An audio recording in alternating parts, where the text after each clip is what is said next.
Lesson 7 is going to be all about answer awareness, but what I really consider that is just working smarter, not harder, and so using your answer choices to see if you can't eliminate and make this problem just a little easier for you. Just to kind of get your thought process going, to have you do a little maze, and so we can go and follow the maze to make the easiest path. There are other paths, but there's always an easiest path, and that's what we're going to try to figure out when we're working through these math problems. So this first one says the length of a rectangle is 20 feet. The width of the rectangle is 4 times as long as the width. Now, since we know that one side is 20, one of the biggest things here to know is with perimeter, you're adding up the sides of the figure. So this multiplication is not going to work. Now, we're stuck between A and B, but we've got to know the rectangle has 2 pairs of congruent sides, so we need answer choice A without doing much work at all. This second example, once again, this looks really fancy. You've got a composite figure with some dimensions. Well, it's important to note that if you're trying to calculate area, you're going to multiply.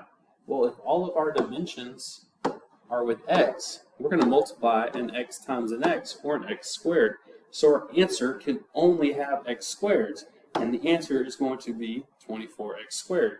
Now specifically, you would separate it into this piece, which is 2x times 2x, which is 4x squared, and 5 times 4 is 20, x times x is x squared, and add those together, but immediately we knew the only possible answer choice was going to be answer choice C.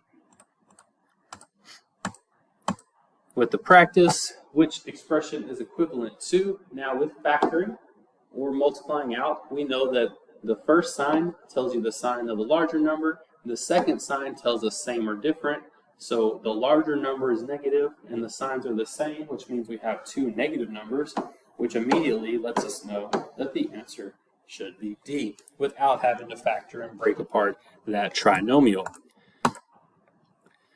Which of the following is not equivalent to? So we're going to very quickly try to see if we can find a pattern to determine which is not equivalent.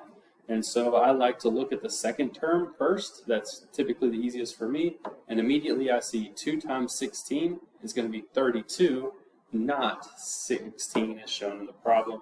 So answer choice A is going to be correct. And finally, this one looks pretty fancy, but it is telling us that we are going to take 10 over x and square it. Well, that means we have to square the numerator and the denominator, and the only answer choice that could possibly be is answer choice A. So that is the completion of lesson number 3, 6, whatever. Have a great day.